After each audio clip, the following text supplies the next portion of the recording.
Hello and welcome to the lovely end-of-year episode of the Fully Charged Show podcast. Cue the advert. All right, ready? 1, 2, 3. Love the Fully Charged Show? Then join us live in Sydney this London. March. Oh, you rubbish. I was going to do the long one. Oh, is it 7th, 8th, 9th of March? I think we do in Sydney in March, London in April. Oh. No, Jack was right. Yeah. Okay. Yeah. Damn it, sorry. There we go. We don't need to put the ad in now. We've nailed it. Done. Everyone is so informed and knows exactly where they're going. This episode of the Fully Charged podcast is brought to you by OVO's Charge Anywhere. Charge Anywhere helps you power your car wherever you are, plan your route and pay. You'll have access to over 34,000 chargers across the UK's largest charging networks and more than 400,000 chargers across Europe. Setup is easy. Just download the OVO Charge app, create your account, add payment details, hit the road and start charging. There's no need to be an OVO customer either. Simply pay as you go or benefit from up to 15% off your charging with monthly boost packages. OVO's Charge Anywhere. Power your next journey with peace of mind. All I've done is try to remember what we've done this year, because we've done, when I went through the list, we've done quite a lot. So it was really useful to go through it to remember. So the things we've done. But one of the first car ones, can we just start briefly with that, Jack? Because we did have quite a lot of experience with it, was the MG Cyberster. So we put a show out about that really early in the year, which was you did. I think Elliot did, didn't he? Oh, Elliot did it. That's what it was. Because I went, I don't remember. I didn't remember we'd done it, which is a bit embarrassing. We had it with Elliot in China, yes. Which was, for a UK-based publication, we were very much the first. And a certain other very well-known UK publication got quite cross at us because they had the UK exclusive, but that didn't count Elliot driving it in China. So he slightly undercut by accident. But yeah, that was early on in the year. And then you and I drove that this summer together, which was definitely a highlight. Now, I think the two reviews that you and I did together were on my list of things that I most enjoyed this year. Yeah, they were fun. And I would love to do more of that. There was really, because I feel it takes the weight off me having to know about the car. Or just really preparing anything at all. Cars. We can just waffle. It's great. I know. People seem to like it. That was a special car. That was definitely a highlight. I think one of the highlights of the year for me as a theme was more pleasure vehicles, more electric cars that have a real emphasis on being special and enjoyable. And I've got a few more on my list, but the Cyberster certainly fits into that category, right? First of its kind, a proper convertible electric GT, and they've beaten your Porsches and your Lotuses to it, which is remarkable in and of itself. I mean, the one disappointment with that, because I was reminded of that, because I saw a friend just a couple of nights ago who was, at the time we had that, working in Barcelona, and I had an apartment in Barcelona that I could stay in, and it was so exciting. And that was immediately after the Farnborough show. I was going to drive down in the Cyberster until they went, we can't really insure it because it's only just arrived in the UK. And I do think you would have been forced to pack very, very efficiently for quite a long road trip, really. Yeah. That would have been, a packed lunch and 2 shirts. There was not a lot of room. And that was the thing. I was going to drive Elliot. It was so exciting. I shouldn't even talk about it because it's heartbreaking because we didn't do it. But I was going to drive Elliot to Switzerland and then drive on my own to Barcelona, which actually isn't that horrendously far. But it was driving back on my own. It was just not appealing as well. But then we couldn't do it anyway. But I think the interesting thing about that is that obviously we work with Elliot all the time. We see him on the channel all the time. Yeah. But the number of times that we've actually met him in real life are reasonably small. Yeah.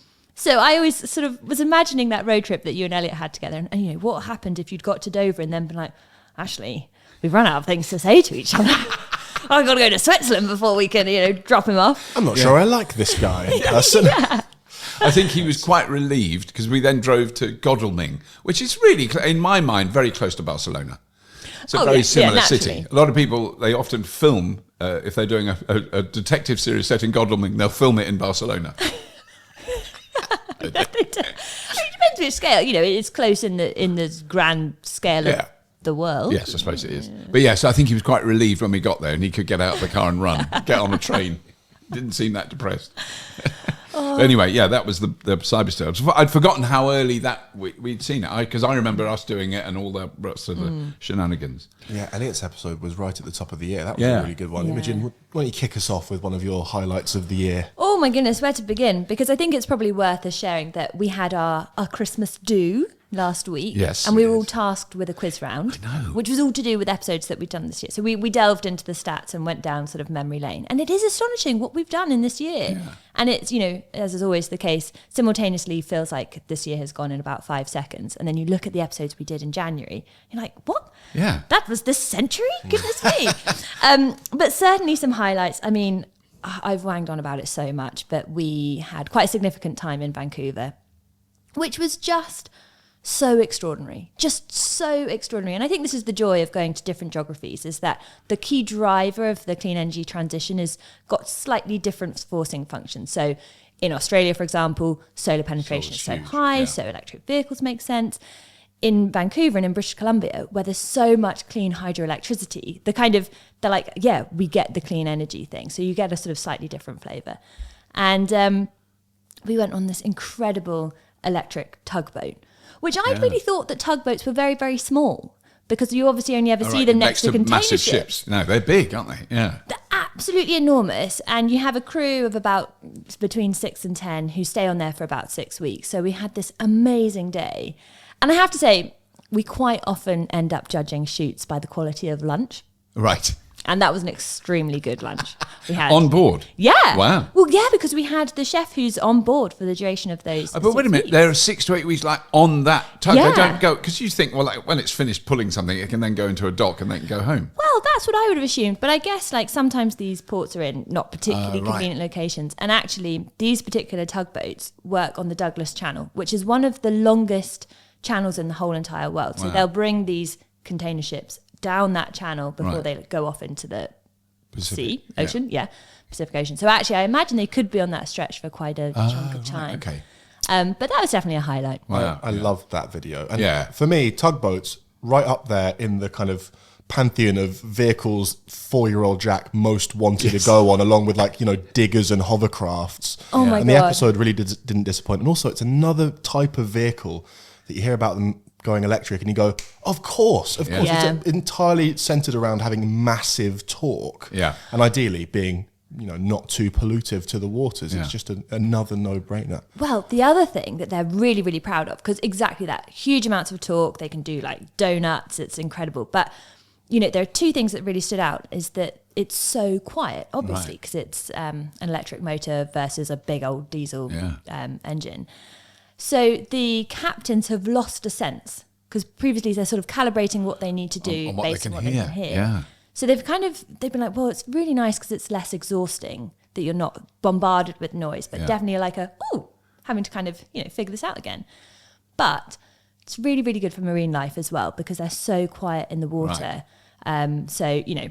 And that particular channel in Vancouver has loads of whales, that kind of stuff. So, that's another lovely little bonus that we learned out on that shoot. And also they're going, because there's been lots of reports of this. I mean, I don't want to go off topic too much, but of, wind turbines disturb. No, there's no proof or any evidence that any wind turbine out at sea has any effect on whales. But a ship contact is what kills thousands of whales. I never even thought of it, but that's out in the ocean. So why not, in a channel like that, the ships are going so slowly, they're not going at speed. So they're presumably less harmful to large marine mammals. So. We hope.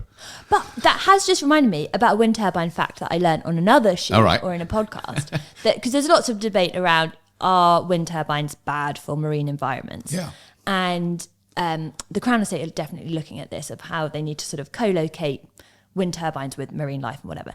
But wind turbines, really good for sort of growing reefs. Stuff. Stuff out at sea. Yeah. Weedy. Yeah, I knew. Things. I'm so glad that you also didn't know the correct terminology, because I was like, it's really good nature and stuff. Yeah, some nature sticks to it. Sea gunk. That's very healthy. Yeah, obviously. But actually, just very briefly, a long time. So, a guy I worked with 25 years ago was a marine biologist, and when we were in possibly Inverness or a coastal Scottish town, he took me to see a mate of his who was a marine biologist doing research on cod. Yeah. But one of the tanks, which was twice the size of this room, had a big metal thing in the middle that was going wool, wool, wool. You could hear it. Yeah. And it was kind of slightly making the water move. And that was a recreation of a wind turbine tower, and they wanted to see what effect it had on the cod. No way. And I said, "Oh God, what can you tell?" He said, "It has absolutely no effect. It's the most boring experiment we've ever done. Nothing happens. The cod just swim.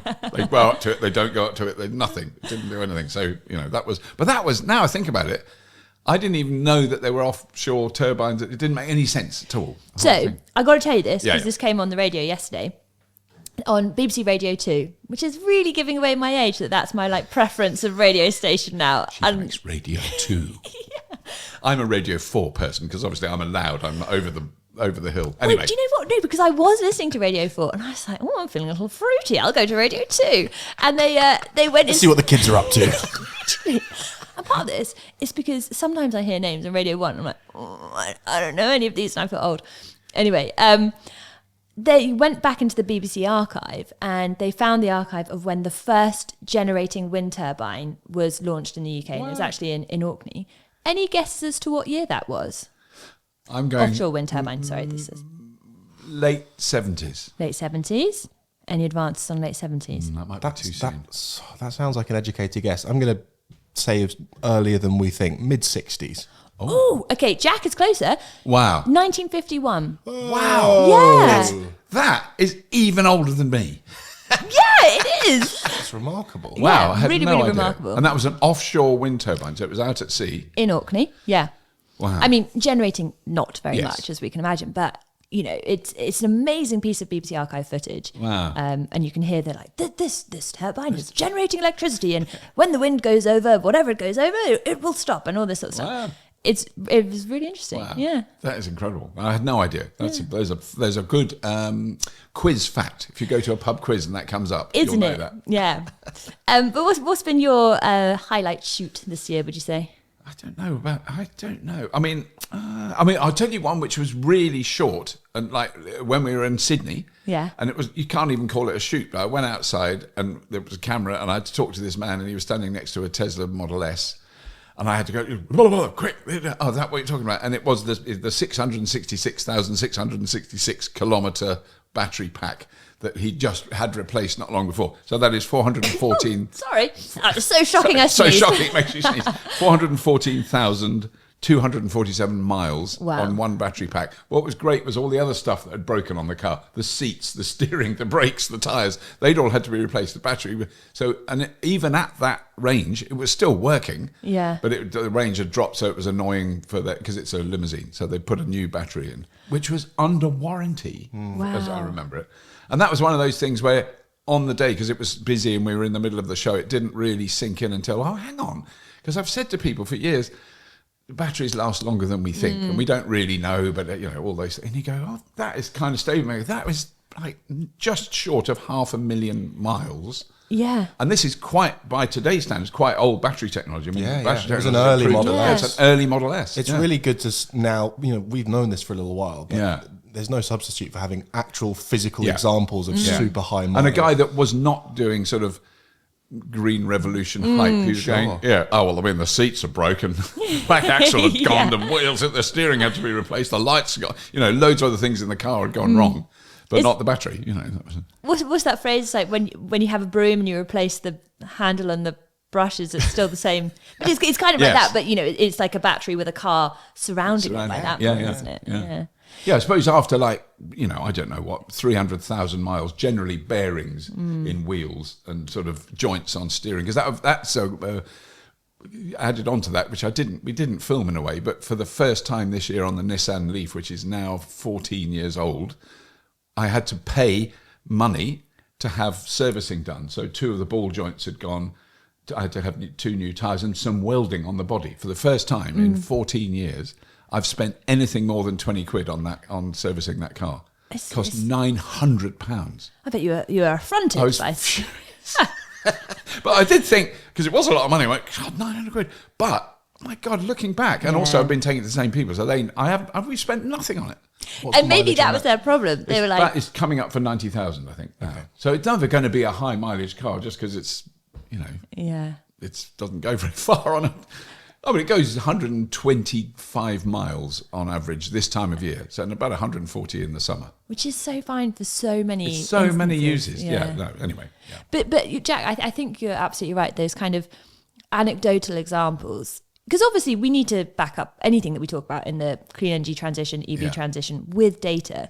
But actually where it's still quite intimidating, quite new for people, you do need those anecdotes to be like, well, check out this guy over here. Yeah. He's got 666,666.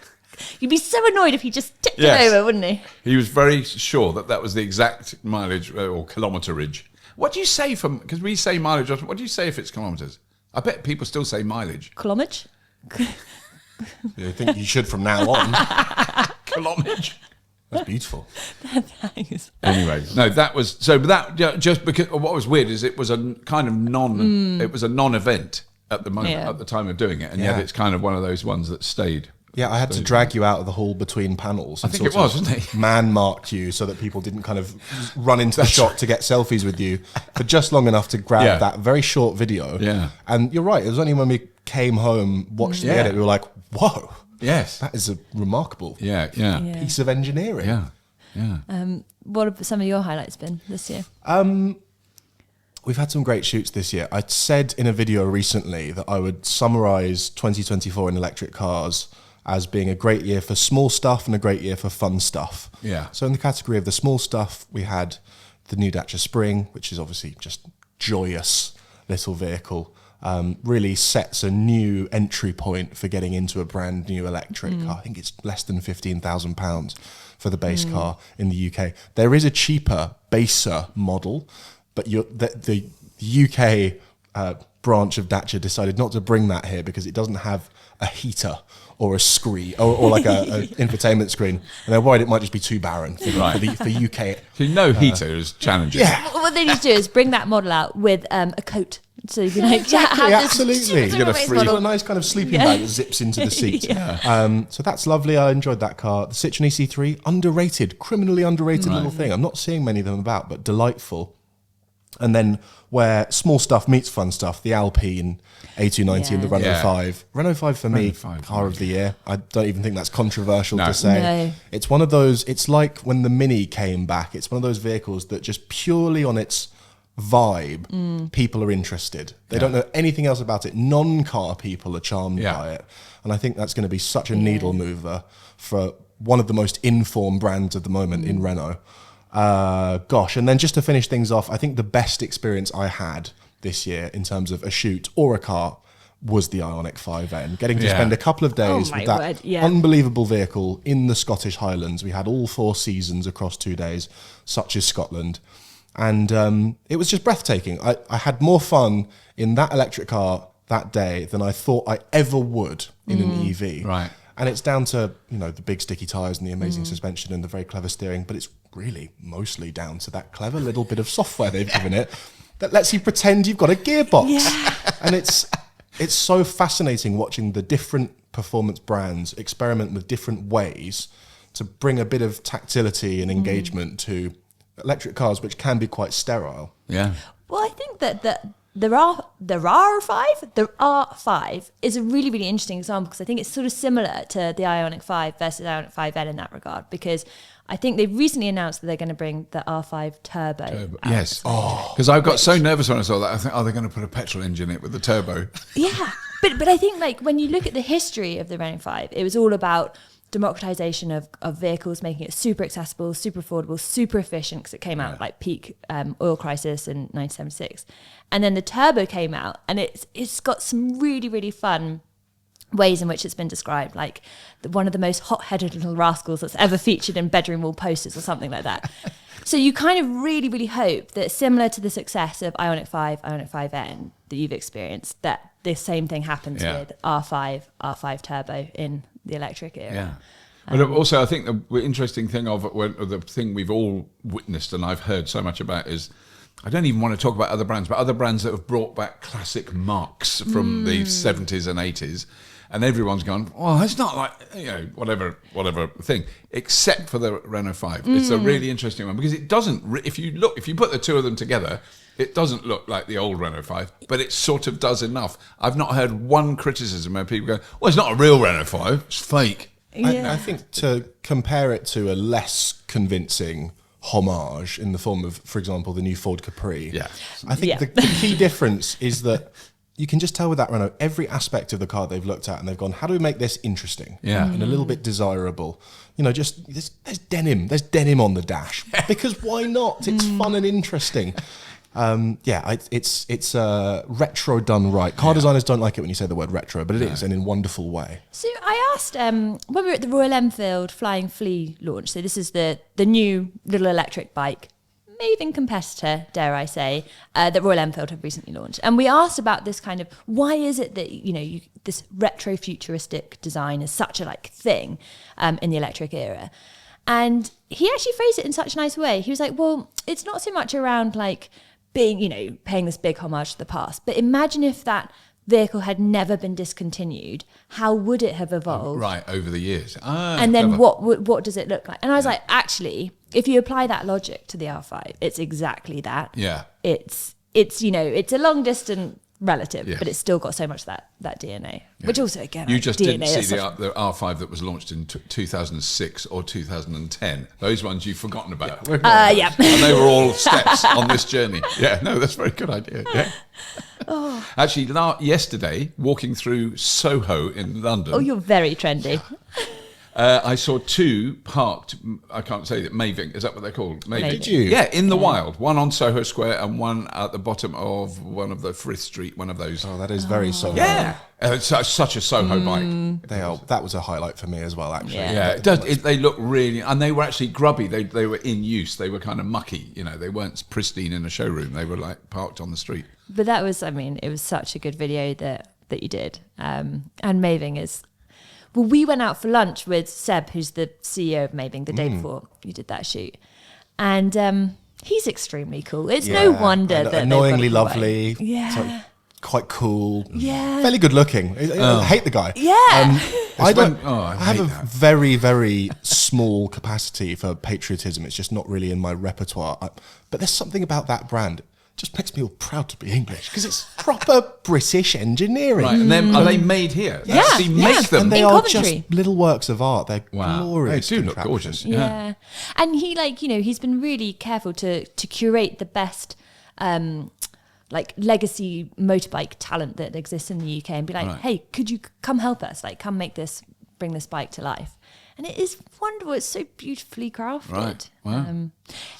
I still stand by the fact it's a little bit too heavy for me, but perfect for someone as like you. evidenced by the fact that you Had a little dropped it on that shoot. I was also so mortified about this experience because I was like, I know that so much of this is user error versus it's not usable. It's not designed right. Yes. Yeah, and I'd said to you, I was like, I do find it a bit heavy. And you were like, I think you'll probably find it fine. And then I dropped it, and then I felt like I dropped it to prove a point. I was like, I haven't. I just toppled over. I'm not very tall. Oh God! Unfortunately, we weren't rolling cameras, or it would have gone in the edit. Yes, it definitely would have been used. 100% chance we'd have dobbed you in and put that into the video. The bike was fine. Such shame. And the worst thing is that I did drop one on the Maeving launch with Maeving. So they've seen me do that before. Oh God, you've done it twice. I didn't realise that. Oh Gosh, dear. it's a good thing we were nice about them in the videos. I know, and hopefully they never listen to this. So Fingers crossed. Oh God. I don't know whether we want to talk about this, so we can snip it if necessary. Ooh. Pause. But what about, because I wasn't there, but there was a little bit of vehicular contact during a shoot of a certain... Yes. So I think we're getting into sort of horror stories and behind the scenes anecdotes, which I have a couple of zingers from this year. So we had the privilege of being involved in the world's first Dacia Spring car crash on the international press launch for that car. But I say we, poor old cameraman Andy was the recipient of the crash, as it were. We had borrowed a car to use as a camera car so that we could, do what we do, hang out the back of it and get lovely rolling shots of the spring on the move. The car we borrowed was like a Dacia Duster or something, which belonged to the sort of global head of marketing of Dacia, who very kindly loaned us her personal car for half an hour. And we went out, did our thing, got the shots, came back in. Andy's pulled up in this car.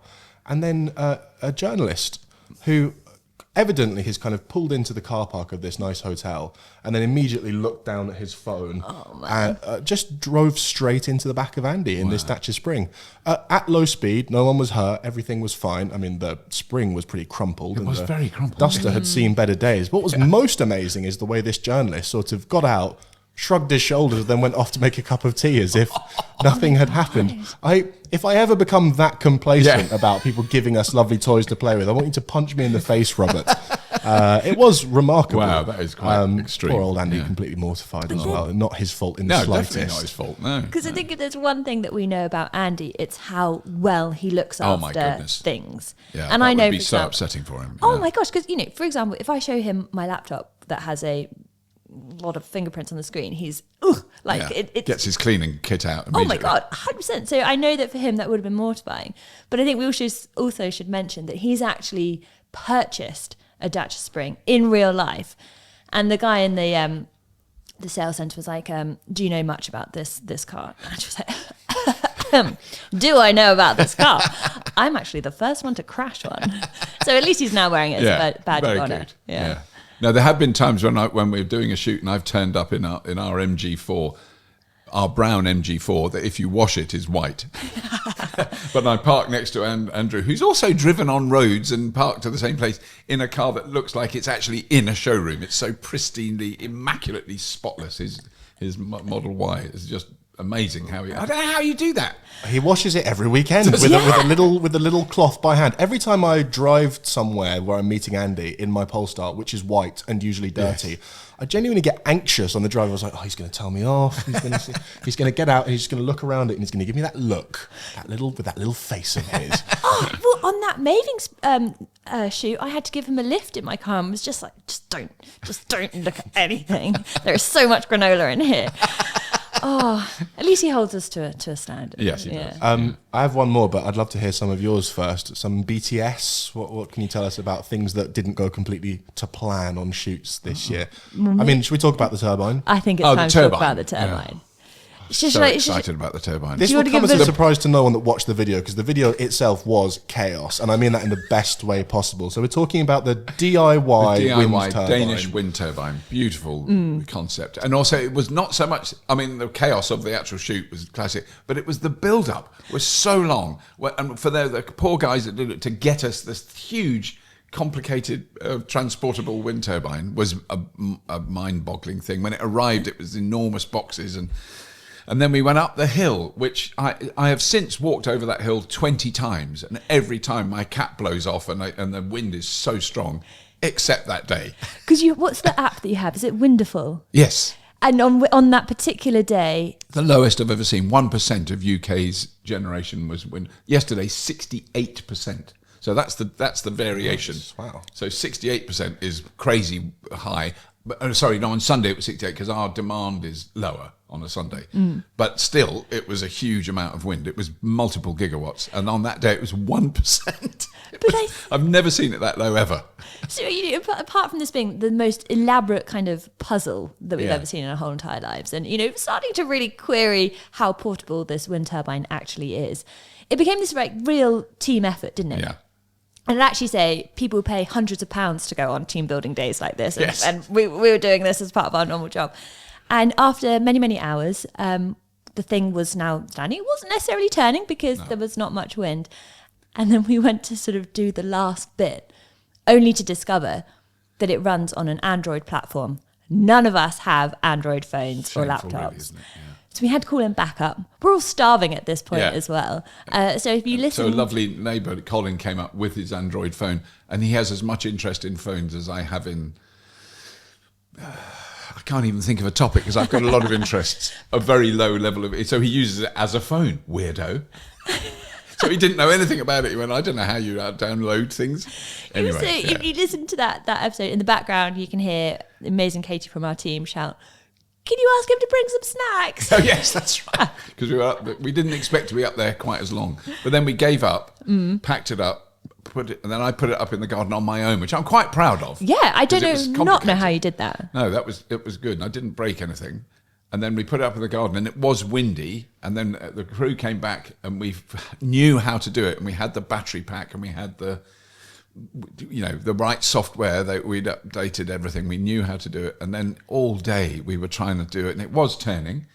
And Katie was there on the ground, and I'd sort of given up, I think. Yeah. And I was kind of thinking, you know, it was a brave attempt. I don't know how we make this work as a show. And I suddenly hear this fantastic high-pitched scream, which was the first time you could see power coming from that wind turbine, down the wire, into the box, charging the battery that was going into the car, charging the car. We were literally for a minute.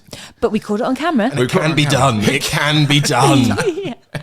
It was. It's such a good watch, that video. I really encourage people to go have a look if they've not seen it. And actually, I'm going to tell you this. It was our 4th best performing episode You're this kidding. year. On every measure. Wow. Like, it is, basically a wind turbine that didn't quite work. But it's so charming. And I think it was such, you know, because obviously most people who interact with the Fully Charged show and Everything Electric show see hopefully pretty polished episodes come out. But actually, this was a real peek behind the curtain. Yeah. I think real testament to the perseverance of our team. And then it was a beautiful edit by George. Yes, no, very well put together. And so at least it was worth it in the views as well. Yeah, yeah. But because the surprise one for me, which was again like, why are we doing this? Oh God!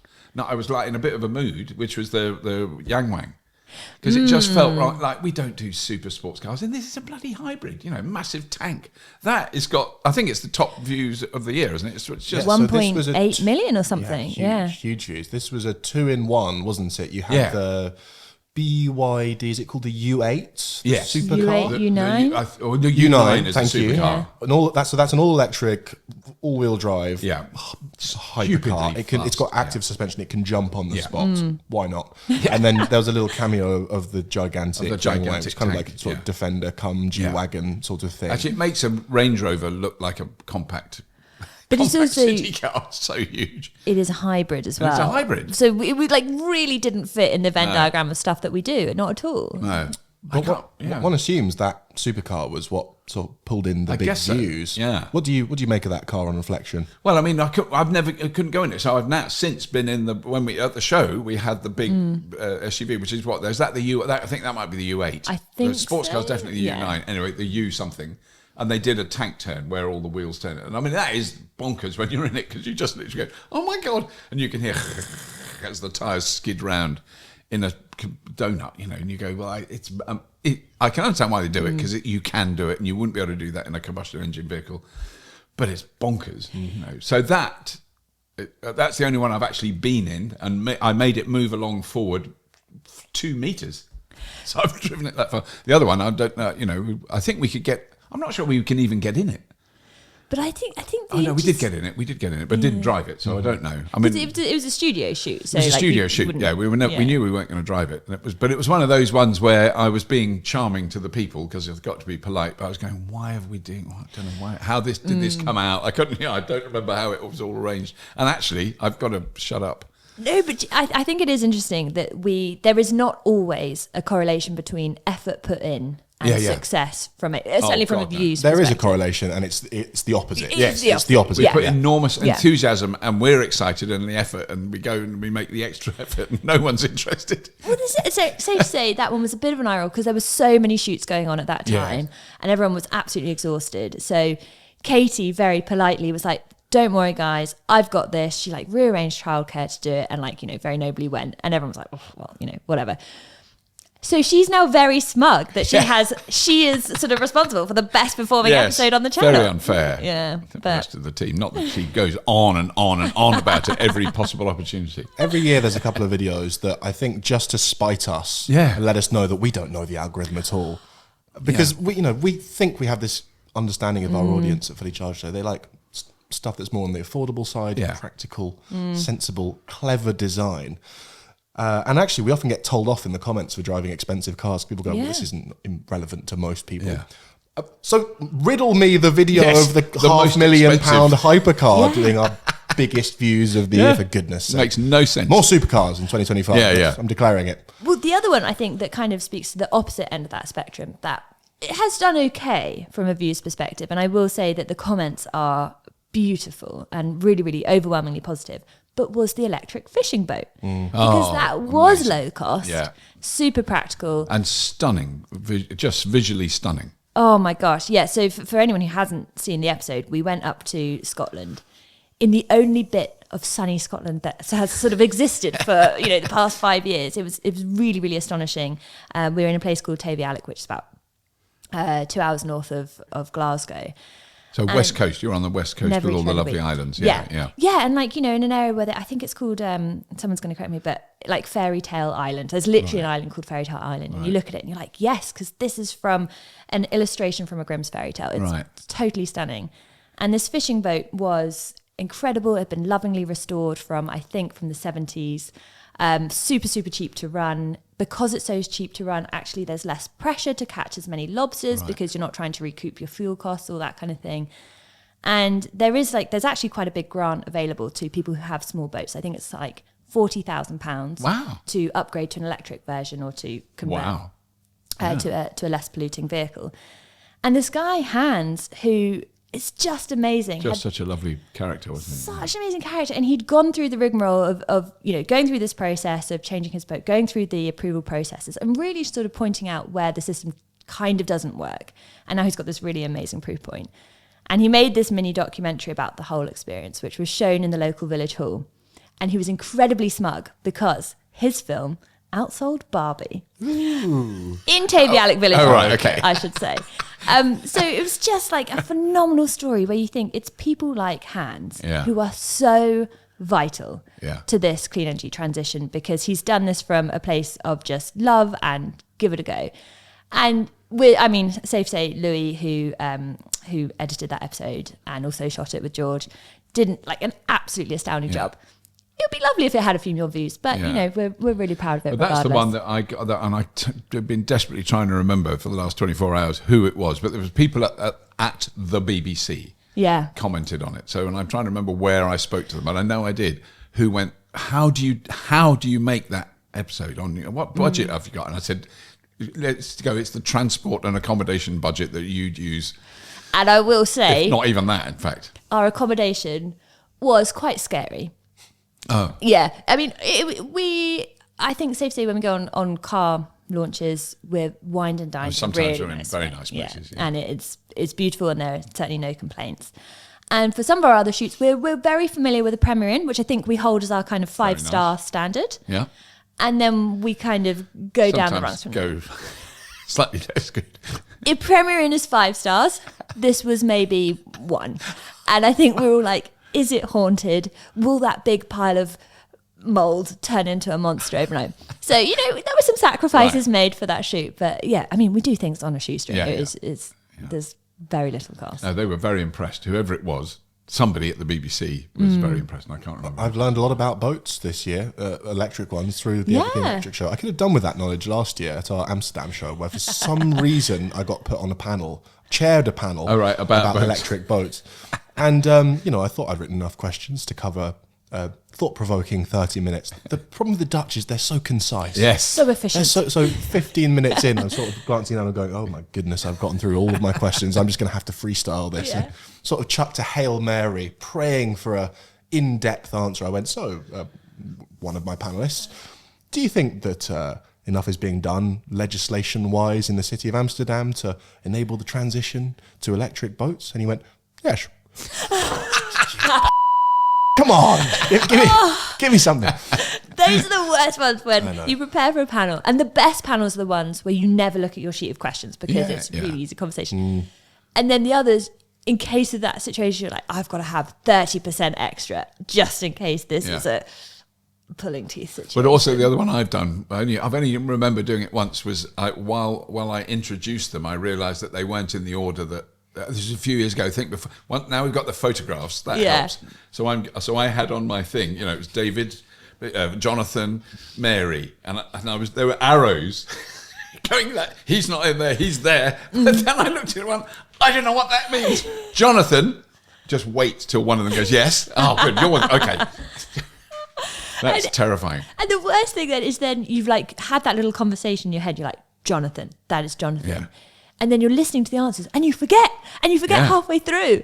I've definitely. Yeah. Oh, good. I'm glad we come to our live shows. They're very well prepared. Really well we prepare very well for them, and they're very organised. All the presentation is of an absolute top level. The panellists are great. The panellists are fantastic. The panel hosts, never their fault. Questionable. That'd be true. Yeah. So Jack, do you have any other clangers from this year? I've got one more clanger. I think I can tell this story. We can cut it if we deem necessary. I won't name the brand to be safe, but I had a remarkable experience with a microcar. Yes. This year, which the brand shall remain unnamed. I'm not telling you if we ended up making a video or posting a video or not. But what a bunch of cowboys these guys were. So it started well. The microcar in question was delivered in the back of a van. Nothing unusual about that. What was slightly unusual was when the cheerful chap at the wheel opened the back of the van, pulled out 2 planks of wood, sort of balanced them on the tailgate of the van, and then turned to me and went, right, in you get, back it out. And I sort of just looked at the van, I looked at the planks, not anchored by anything, and I just went, no, I think no. And I wish I'd said yes, because in the end he got in it and backed it out, which meant I was left with the other job, which was anchoring the planks of wood with my feet. Oh my God, with him coming towards you. Thing is reversing down the ramp towards me. I remember thinking, what a ridiculous way to die this would be. Yeah. Anyway, it was all completely fine. Got it off the back of the van, off he drove. At which point I realised that the car that had been delivered to me was A, absolutely filthy, not the end of the world, B, on 1% charge, which is not great, and C, had no number plates. A bit problematic. So I did phone them up and I went, I'm sorry to be a pain, this car has no number plates, I can't drive it anywhere. And they came back to me and they went, oh, do you know what's happened is we're delivering another car today to Joe Scarlett up in Scotland, who's just planning on driving it around his private land. I think we must have given you the wrong car. Oh my God. Which is entirely feasible, I guess. Anyway, another car appeared in a couple of days. I wasn't run over by that one getting it out the back of the van either. Good. And it did have number plates. And it did have number plates on. So that was a lovely experience. It was quite refreshing, actually. We'd go to so many polished... Yes, flashed. Like the amount of amazing trucks that have been here. Some amazing car comes out the back of. Very different. It kind of endeared the company to me in a strange way. Humbling, yeah. And I mean, whilst we're not naming names, you did end up in the Daily Mail with that. Yes. Shoot. Yeah. That's quite an accolade. Wow. Not the sidebar of shame, we should say. Right. Sure. Yeah, no, it was a positive thing. It was my hot takes on Brexit during the video that were not really. I was suddenly like, oh no, what have we started? It was fun. It's been a good year for off-camera drama. I think it's fair to say. Yeah. A little bit of looking forward to next year to finish up. But I mean, I'm definitely, because I'm about to go to Australia quite soon, and I'm definitely looking forward to the show. The Sydney show is really extraordinary, but the some of the stuff we're filming beforehand is interesting. And in New Zealand, first time we've ever filmed anything in New Zealand, which I'm really thrilled about. Yeah, no, that is an amazing treat. I don't know. I mean, well, one of them was the cherry farm. Yeah. Which is so weird because there's a cherry farm not far from me, and in the summer when they're, selling cherries, I've now got a cherry pitter, and I make cherry pie and cherry stuff. I just get a bit cherryish. So to be able to film, but it's 100% renewably powered, zero carbon, all their equipment, all their tractors, all their machinery they use is all, some of it's autonomous, I think. I mean, it's a really fascinating place, but it's not like, we'll just be there and then we'll just pop out and film this. This is remote. It is quite remote, and we do have a little bit of a job on logistics, but I think a couple of things about New Zealand. One, there is a charging station at a minimum every 50 kilometres or something like that. Wow. So really, really amazing charging network. So you'll be well served there. But also, now the name totally escapes me for a moment, but the guy who runs Cherry Tree Farm, his background is in tech. He lived in Sydney. He went back to New Zealand, and he's coming at farming from very much like a tech background. Right. And he's a bit of a legend because he's sort of saying, okay, however you feel about the environment, don't care. The economics of taking this particular direction totally makes sense. Right, that's interesting. So I think you'll have a really astonishing shoot, that one. So I'm definitely looking forward to that, which is an odd thing for a show that's about vehicles and energy stuff. Oh, the odd ones are often my favourite. But I'm just hoping this will be one where people do like it. This is about cherries. Electric cherries. Yes. Zero carbon cherries. But I think what I find interesting about the stuff that we cover, not so much on the Fully Charged show, but definitely on the Everything Electric show, is that actually a lot of the stuff, a lot of the low-hanging fruit, pun intended, kind of like is fine. And actually we need to go to these edge cases to prove, well, if it's possible for farming, it's definitely possible for Joe Bloggs who lives down the road. Yeah. So, yeah, that'll be pretty special. No, what are you looking forward to? I should know this because I just did a whole video about all the exciting cars that are coming out next year, but because it was more than a day ago, I've forgotten. New Fiat Panda, that's quite exciting. Oh yes, yes, that's similar to the Renault 5. I mean, I recognised it before I knew it was a Fiat Panda. I went, oh, that's a Fiat Panda. And it's fundamentally it's the Citroen EC3 underneath, but the difference is it's interesting to look at, which I think was the Citroen's downfall. Lovely thing, very comfortable, but just a bit dull. Yeah. I think the Panda rectifies that and therefore might do a bit better for the Stellantis brand. So that's exciting. And then, the Renault 4. I banged on about Renault an awful lot on this. But the Renault 4 is so exciting. Yeah, to have a go in that. No, I'm looking forward to that. It was such a nice car. I thought that was such a clever redesign. And I think it's worth mentioning that when this podcast comes out, people have to wait 2 weeks before your video of Top Cars 2025 or New Cars 2025 comes out. But it is amazing. And it's incredible. There are so many in there. It's ridiculous. Yeah. But it's a really, really good comprehensive guide, I think. And if you think it's like literally 4 years ago, there were some electric cars. There were quite a few, probably 20 or 25 different types or something. And now it's like, I have no idea how many there are. Yeah. And I mean, even that I read a thing about the Australian market the other day, and about 10 of the brands that are now available in Australia, I've never heard of. And they could be offshoots of Neo or BYD or, any of those things. But there were loads of them. I went, I've not heard of that. What the hell is that? I was feverishly looking them all up, and they all looked relatively similar, but different brands. But they're doing very well by the sounds of it. I've been doing this job all of 4 years, not all that long. And when I started, you would just grab any electric thing that came out. Like, oh, thank goodness, something new to make a video about. Whereas now, what percent of new cars do we even get a chance to cover? Do we even have the time to cover it? It's a lovely problem to have. We say no to quite a lot of things as well, which is a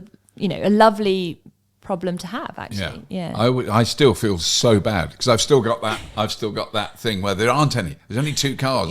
Well, one of them said, do you want to come and try? We've got to go. We don't have to go. And I think car brand PRs have wised up to the fact that Robert's the nice one. Have you noticed this? If a slightly underwhelming new car comes out, they always email Rob and go, hey, do you want to come? Because they know he'll be like, I would love to. And then one of us has to come to the email chain and be like, he would not love to. Actually, he's busy that week. We thought we got under the radar there. That is unfortunately possibly true. I can't do it. I want to just quickly talk about the Lee Mega because that was so bonkers. Oh my gosh, yeah. And it's so amazing, the interior. But also, it was that thing, it did feel like a next step. Oh, that's what cars will look like. And it did look like, it looks sort of subtly like any other, like anything, but it had some change in its DNA. It was fascinating that, and I love that episode. Such a good episode. So good at presenting that. Thank you. I'm delighted. I'm really proud of that one. The boys shot it beautifully. We had perfect weather. It really just came together. There was 3 things about that car. Its massiveness isn't one of them. That's almost a kind of red herring. But there are 3 things that I looked at with it and thought, I can see all of those things being normal in the not too distant future. Number 1 is just freakishly fast battery charging. Right, that was crazy. Oh my God, that was... We talk about heat pumps being, a useful thing that makes sure your battery's at the right temperature. The heat pump is one of, I think, 13 components on that battery that manage its temperature, which means it can do hyper fast charging. So that's very cool.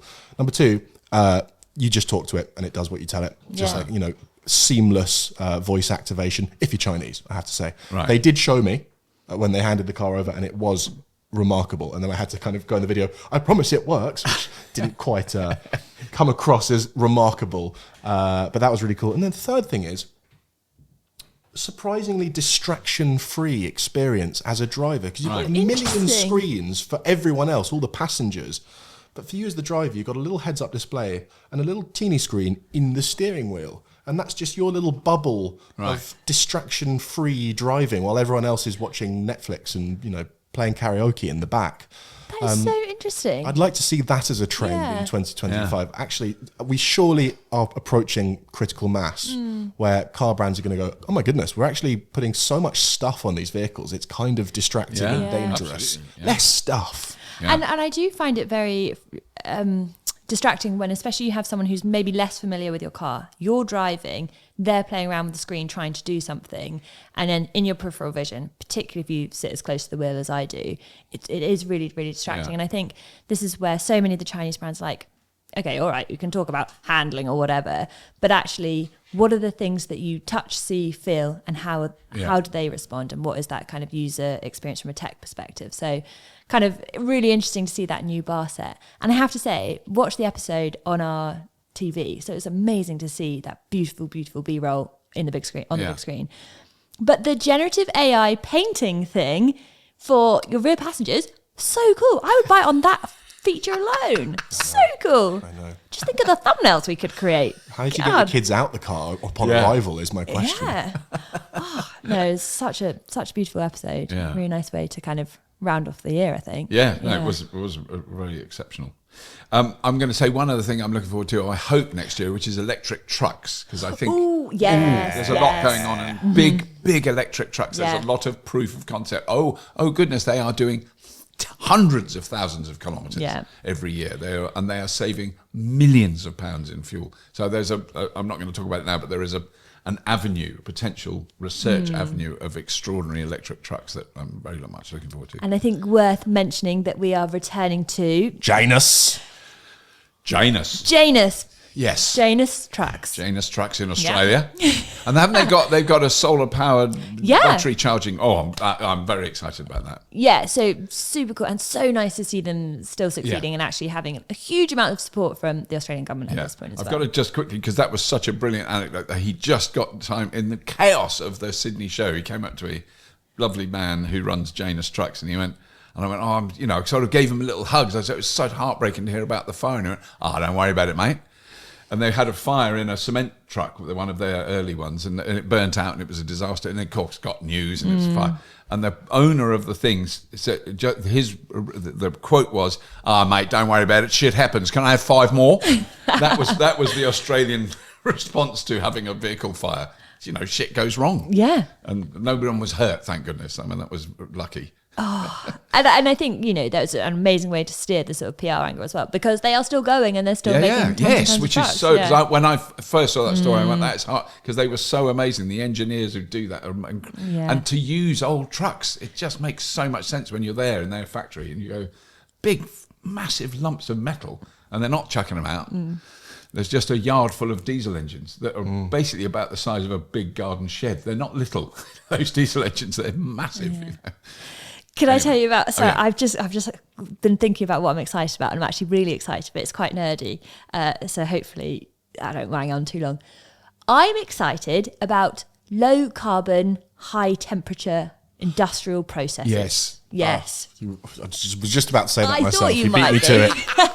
And there's 3 things in particular that I'm especially excited about. One, so heat pumps, as we know, really, really good for heating homes.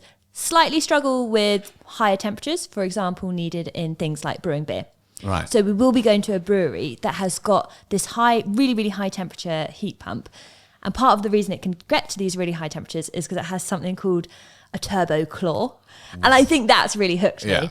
I want to know what this Turboclaw is.